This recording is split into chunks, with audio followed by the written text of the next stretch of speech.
Eu me chamo Guilherme Sapelli e hoje eu irei apresentar sobre o método Monge, ou também conhecido como geometria descritiva.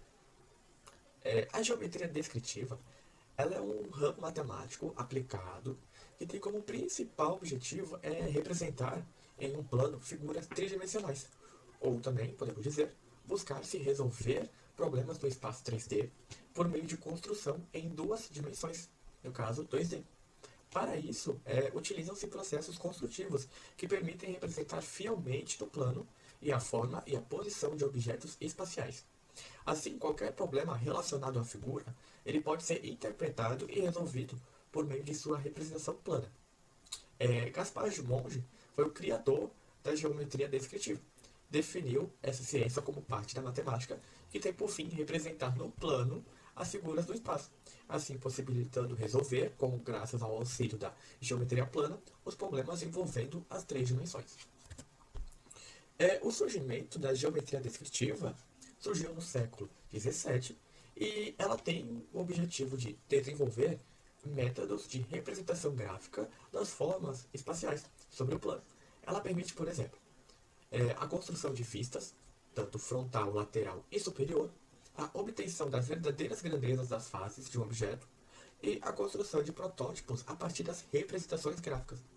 Essa ciência impulsionou a indústria e, por essa razão, o seu criador, Gaspar de Monge, dedicou-se a estudá-la e aprimorá-la. O que é a projeção de um ponto? A projeção de um ponto sobre o plano é o pé da perpendicular traçada do ponto até o plano. O plano sobre o qual ocorre essa projeção é chamada de plano de projeção. Também, a reta perpendicular que liga o ponto ao plano é chamada de reta projetante. No entanto, no espaço, um ponto não é bem determinado por apenas uma projeção. Por isso, utiliza-se um método Monge, que faz o uso de dois planos perpendiculares entre si, para localizar com precisão a posição de um ponto. Mas, afinal, quem foi Gaspar de Monge, né?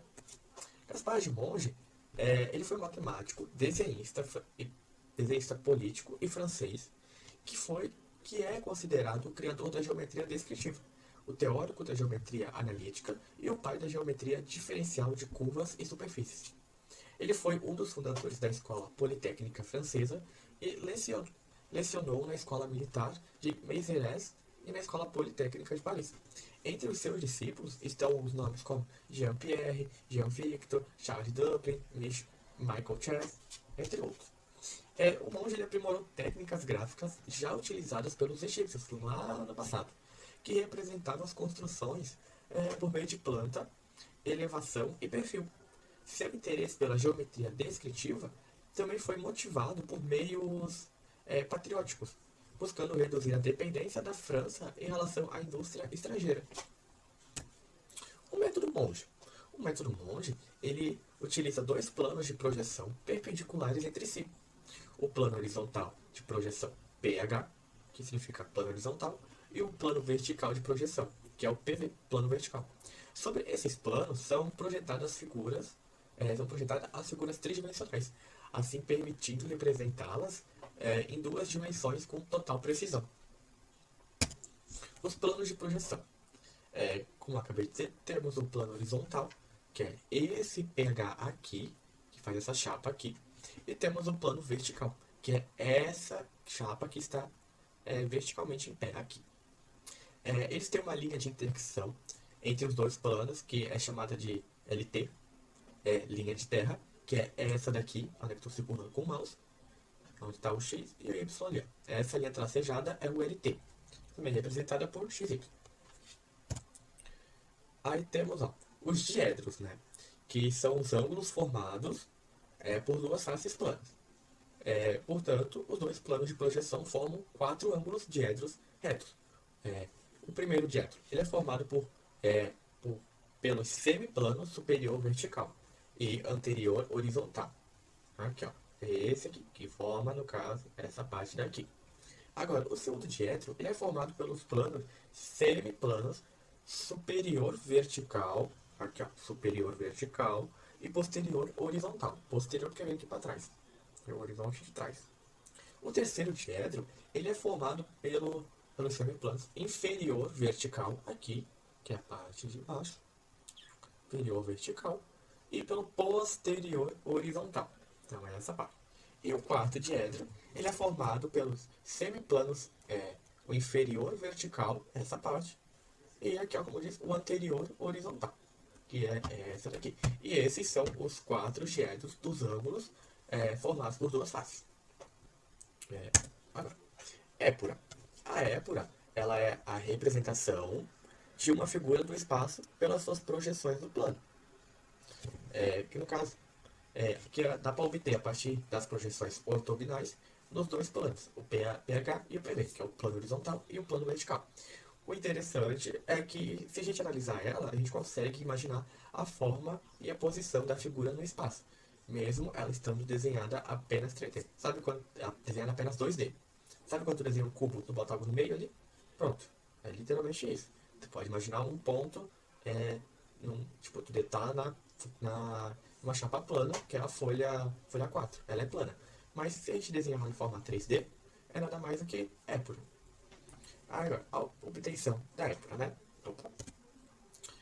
A gente vai girando o plano horizontal de projeção PH em torno da linha de terra no sentido horário, de tal forma que coincide com o plano vertical de projeção do plano horizontal.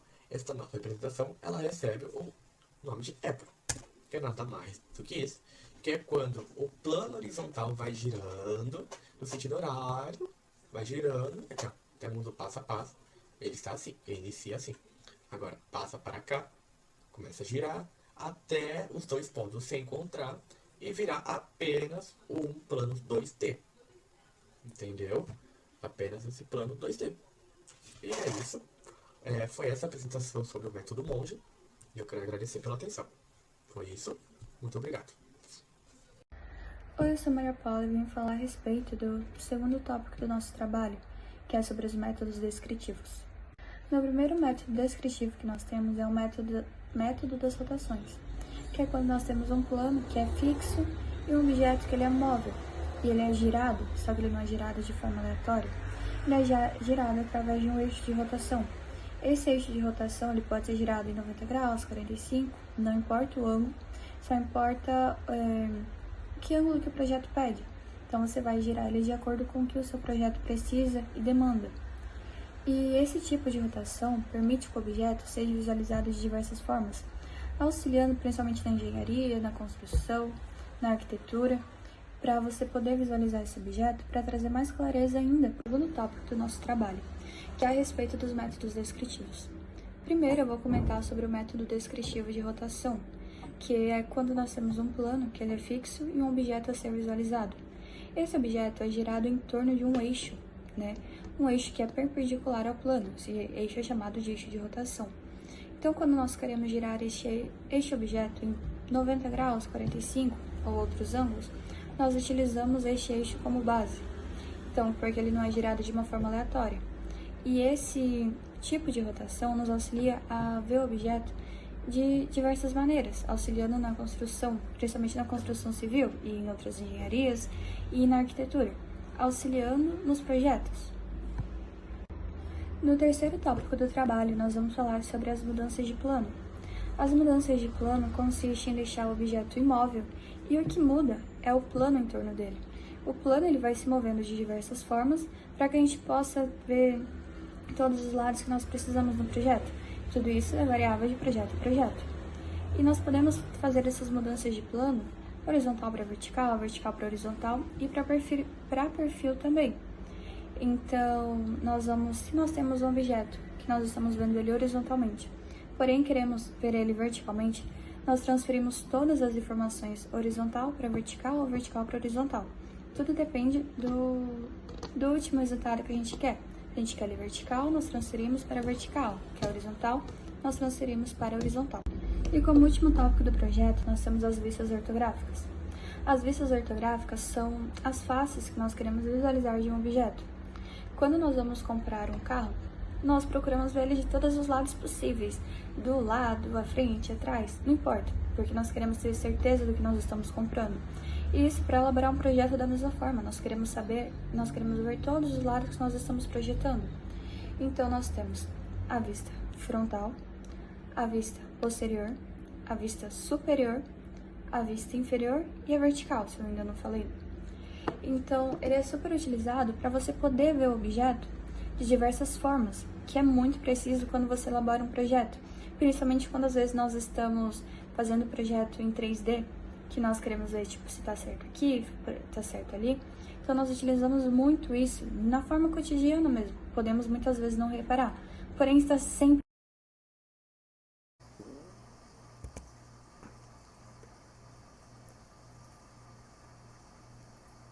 Eu sou o Matheus Alexandre e eu vou terminar nosso trabalho falando sobre as perspectivas, onde eu vou abordar a bimétrica, a cavaleira e a isométrica. Eu vou começar falando sobre o que são as perspectivas, e essa palavra vem do latim perspicere, que significa ver através de. Ela é um recurso gráfico que vai permitir a representação tridimensional de objetos e da realidade que é observável nos nossos olhos humanos. Ela vai englobar a percepção e a representação de três características que são intrínsecas de um objeto: a altura, a largura e a profundidade. No AutoCAD, a perspectiva é muito utilizada principalmente na visualização de projetos, o que vai permitir os arquitetos, os designers, os engenheiros a entender melhor as proporções e as dimensões dos objetos que eles estão criando. E cada uma das perspectivas vão ser variadas e cada uma vai atender a um propósito distinto, que é uma projeção cilíndrica ortogonal sobre um plano oblíquo em relação às três dimensões do corpo que vai ser desenhado. E dentro dela a gente vai ter a isométrica, que é uma das mais utilizadas no desenho técnico. Essa proporção ela vai manter a escala igual em todas as direções, ou seja, nenhum dos eixos vai sofrer redução ou distorção. Nela, os três eixos do desenho vão ser inclinados a 120 graus entre si, o que vai criar uma representação gráfica muito equilibrada do objeto, o que significa que todas as dimensões vão ser mantidas na mesma proporção, o que vai facilitar muito a interpretação do desenho. Uma das maiores vantagens dessa perspectiva é que as linhas paralelas no objeto real vão continuar paralelas no desenho, que vai tornar a construção muito mais simples. E no AutoCAD, esse tipo de perspectiva ele é muito utilizado na modelagem de peças técnicas, em projeto arquitetônico e em representação tridimensional detalhada. Como essa projeção vai manter as medidas proporcionais, ela vai ser ideal para qualquer tipo de projeto que vai exigir precisão. Na prática, para construir ela, a gente só tem que adotar uma única escala para os três eixos, como a gente consegue ver aqui nessa imagem.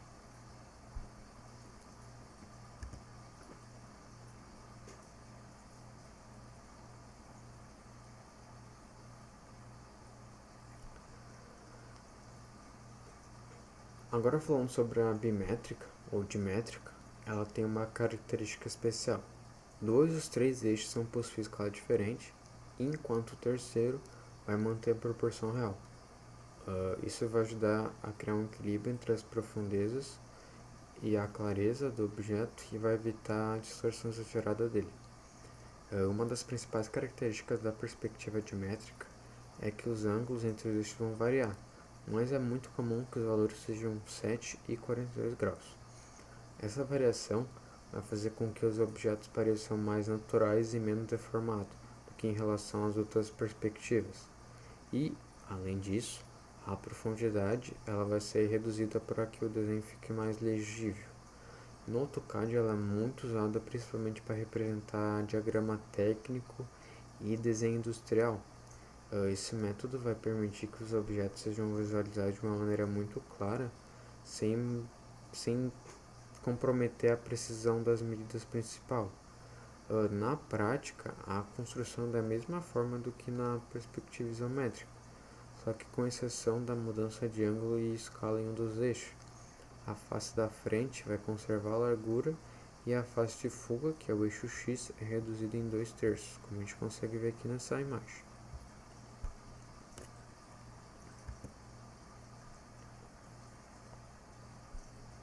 Agora, por último, mas não menos importante, a gente vai ter a perspectiva cavaleira. Ela é uma projeção cilíndrica oblíqua, em qual as projetantes vão partir do infinito e elas têm uma direção oblíqua em relação ao plano de projeção, ou seja, ela vai formar ângulos diferentes de 90 graus.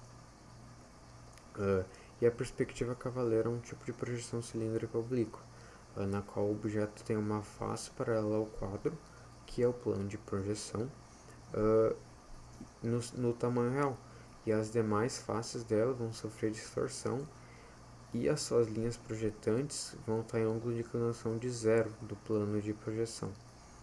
Geralmente a gente adota ângulos de inclinação de 30, 45 e 60 graus. E uma das vantagens dessas perspectivas é que ela vai facilitar muito a visualização, porque a gente consegue manter as medidas exatas na vista frontal. Só que como a profundidade ela é apresentada sem uma correção visual, o desenho ele pode parecer um pouco distorcido. E para evitar esse efeito, a gente costuma reduzir a profundidade para até 50% da escala original. No AutoCAD, ela é muito utilizada para esquema técnico e projeto mecânico, porque ela é excelente para representar equipamentos e dispositivos industriais. E esse tipo de projeção vai permitir que a gente consiga entender a funcionalidade de uma peça sem comprometer as medidas principais dela. Na prática, a face da frente vai conservar a forma e as dimensões, e a face de fuga, que é o eixo X, costuma ser a única a ser reduzida. A gente tem aqui um ângulo de 60, 45 e 30 graus, como a gente vê na imagem. E é isso, muito obrigado pela atenção, esse foi o nosso trabalho.